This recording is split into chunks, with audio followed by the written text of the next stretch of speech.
President William Ruto has been humiliated so bad and embarrassed while in Kazakhstan. This after the message that the Governor James Orengo wrote in the evening. Welcome to Kenya Lens Media, where we bring you news updates as they break, and kindly if you are new here, consider subscribing. Now, the Governor James Orengo has issued a sweeping statement demanding immediate government intervention on what he describes as a worsening national crisis touching on human rights violations, police brutality, economic hardship, and Kenya's growing debt burden. In the strongly worded statement released under his name as the de facto ODM party leader, Orengo condemned the handling of recent fuel protests, raised the alarm over deaths linked to police operations, and also proposed a series of economic measures aimed at lowering the cost of living for struggling Kenyans. The statement comes at a tense moment for the country, and across Kenya, frustrations over the rising cost of fuel and basic commodities continue to place pressure on households already struggling to survive. Public demonstrations have erupted in different parts of the country as citizens demand relief from the economic burden. But alongside those protests have come reports of violence, injuries, and deadly confrontations involving law enforcement. And now one of the country's senior political figures is openly calling for urgent national intervention, and at the center of Orengo's statement is a strong condemnation of what he describes as a violation of constitutional rights during peaceful demonstrations. According to the statement, every Kenyan has the constitutional right to assemble, picket, and also express grievances without fear of intimidation or violent suppression. The statement warns that the use of force against peaceful protesters undermines democratic freedoms protected under the Constitution. It also places special attention on the treatment of journalists also covering the protest. Orengo's statement condemns attacks and injuries suffered by members of the media while carrying out their work during the demonstrations. The statement describes press freedom as the cornerstone of democracy and also insists on journalists who must be allowed to operate freely and safely without interference. The remarks come amid growing national concern over the safety of reporters during periods of political tension and civil unrest, but perhaps the strongest section of the statement focuses on allegations of police brutality. Orengo raises alarm over what he describes as disturbing increase in violent police actions across the country. The statement cites reports indicating that 4 citizens lost their lives during the protests, and according to the document, 3 people were allegedly shot dead, while another was reportedly run over by the police vehicle. The statement further notes that several other individuals sustained serious gunshot injuries, and these developments, according to Orengo, threaten public confidence in law enforcement institutions and weaken the rule of law. The statement also calls for immediate action from the Independent Policing Oversight Authority, commonly known as IPOA, and Orengo is demanding fast and thorough investigations into the reported killings and also assaults linked to the police operations. The statement says officers found responsible must face arrest and also prosecution to ensure justice for victims and also affected families. The issue of police accountability remains highly sensitive in Kenya, and for years, human rights groups, civil society organizations, and sections of the political class have repeatedly raised the concerns of excessive use of force during the demonstrations and security operations.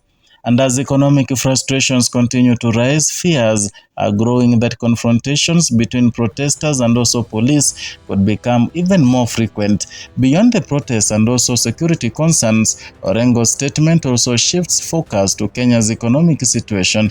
The document paints a worrying picture of the country's debt burden, and according to the figures cited from the National Treasury Bulletin, Kenya's total public and publicly guaranteed debt reached the 12.84 billion by the end of February 2026.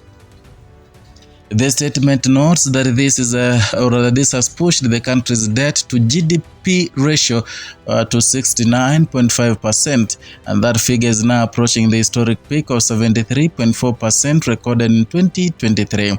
The warning is significant because debt levels continue to remain a major concern for many Kenyans, and as debt repayments increase, pressure also grows on public spending, taxation, and the overall economy.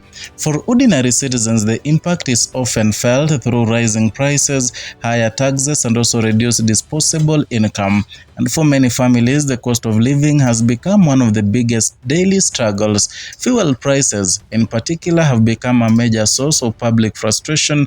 Transport costs continue to rise, food prices remain unstable, and businesses are struggling with the higher operational expenses. In response, Orengo's statement proposes several emergency economic interventions aimed at lowering diesel prices and also easing pressure on households. Among the proposals in a temporary reduction of value-added tax on fuel to 0%, the statement also recommends reducing the fuel levy by 7 shillings. It further proposes cutting import and market margins by 4 shillings. And in addition, the statement calls for a direct government subsidy of 5 billion shillings specifically targeted at diesel. According to the proposal, those combined measures could reduce diesel prices by as much as 54 shillings, and the issue of fuel pricing remains politically and economically sensitive because of its direct impact on transportation, farming, manufacturing, and also general cost of living. Any major increase in fuel prices often affects nearly every sector of the economy, and for farmers, higher transport costs reduce profits, and for traders, it raises the cost of moving goods. And for ordinary commuters, it means spending more money simply to get to work or school. That economic pressures fueled public anger in recent weeks. But even Orengo's statement criticizes the government response. It also calls for restraint among protesters. The government urges citizens exercising their democratic rights to remain peaceful and law-abiding. It warns against violence, looting, and destruction of property. According to the statement, such acts only weaken the legitimacy of public grievances and place innocent lives and also businesses at risk. The appeal reflects growing concern over the possibility of protests escalating into wide unrest, and in many urban areas, business owners continue to fear losses linked to demonstrations and also insecurity. Some traders have already reported disrupted operations, property damage, and also reduced the customer activity during periods of unrest. And for many Kenyans, the ongoing tensions are creating uncertainty at a time when economic conditions are already difficult. At the political level, Orengo's statement also signals a broader shift in opposition messaging. The veteran politician appears to be positioning himself more aggressively around the issues of governance and constitutional rights, economic justice, and accountability. His latest remarks come at a time when political alignments ahead of the 2027 general elections are slowly beginning to take shape. And while the statement focuses heavily on national concerns, it also places Orengo at the center of growing political conversations around leadership within the opposition. Still beyond the politics, the message reflects the mood of many citizens grappling with hardship, uncertainty, and frustration. Questions of economy, public debt, fuel prices, and police conduct are no longer distant policy debates. They are realities affecting daily life in homes, businesses, and communities across the country. For families struggling to afford transport, food, and school fees, the pressure continues to grow, and for protesters demanding accountability, tensions remain high, and for a country balancing democratic freedoms with public order, the coming weeks may prove critical. And tonight, Kenya finds itself at a difficult crossroads, a nation confronting economic pain, a nation debating the limits of state power, and a nation searching for answers amid rising public anger and also growing political pressure. In times of national strain, the true test of leadership is not only how power is exercised, but how citizens are heard. And tonight, across Kenya, those voices are growing louder. That is all for Kenya Lens, or rather from Kenya Lens today. Kindly, if you're new here, consider subscribing, liking, and sharing our content. Hit the notification bell so that you can be receiving notifications each and every time we bring you a new content.